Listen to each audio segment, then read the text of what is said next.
Bonjour, l'objectif de cette vidéo, c'est de réaliser cette fois-ci une simulation d'un titrage potentiométrique grâce au logiciel Dosacq. Alors la première chose qu'on doit faire quand on fait un dosage potentiométrique, c'est de rajouter dans l'option autoriser réaction redox. Sinon la simulation va être faussée. Donc c'est vraiment la première chose à faire. Donc on appuie sur OK. Et ensuite, donc, comme pour le dosage pH métrique, la première chose, c'est de renseigner quels sont les réactifs qui sont présents dans le bécher. Alors on va faire le dosage ici du cérium 4 par le fer 2+, pour donner du cérium 3 et du fer 3+. Donc dans le bécher, on va prendre un bécher de 20 ml, une température de 298 Kelvin, et on va rajouter ici donc du cérium 4. Alors vous voyez que le cérium 4, dans la bibliothèque inorganique cation simple, vous avez le cérium 4. On va le rajouter à une concentration de 0,1 mol par litre. On fait OK. Et il faut rajouter les contre-ions. Les contre-ions ici, on va considérer que c'est des contre-ions sulfate. Donc dans rechercher une espèce par identifiant au synonyme, on va chercher les ions sulfate, donc SO4. Et donc il y a le SO4 qui apparaît. Et donc on place cette fois-ci à 0,2 mol par litre pour conserver la stoichiométrie et faire en sorte que ce soit donc la charge totale soit bien nulle.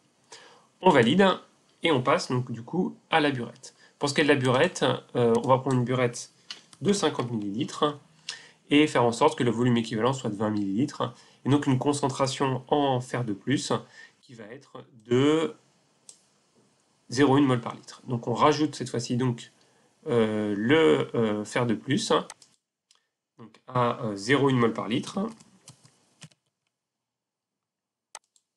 Et là encore, il faut rajouter les ions sulfate.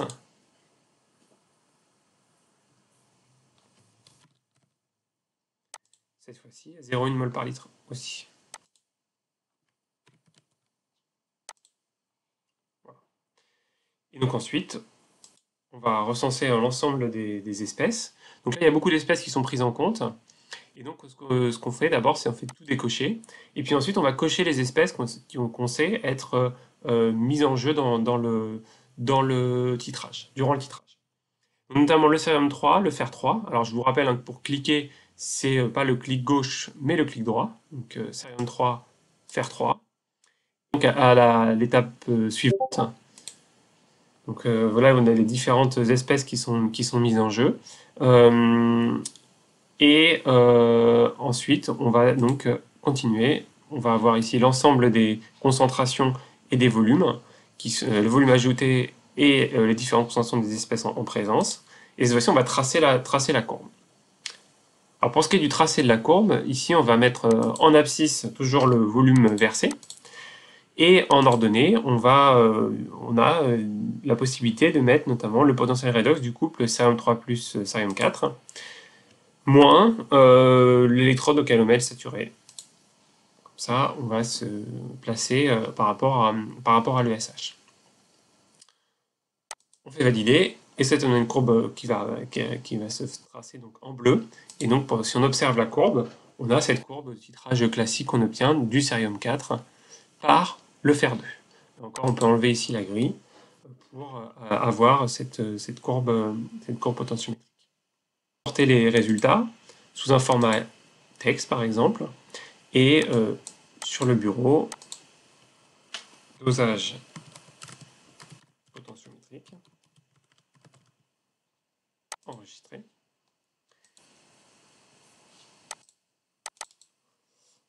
Un fichier qui s'est créé avec d'un côté le volume ajouté et de l'autre côté le potentiel par rapport à l'ESH.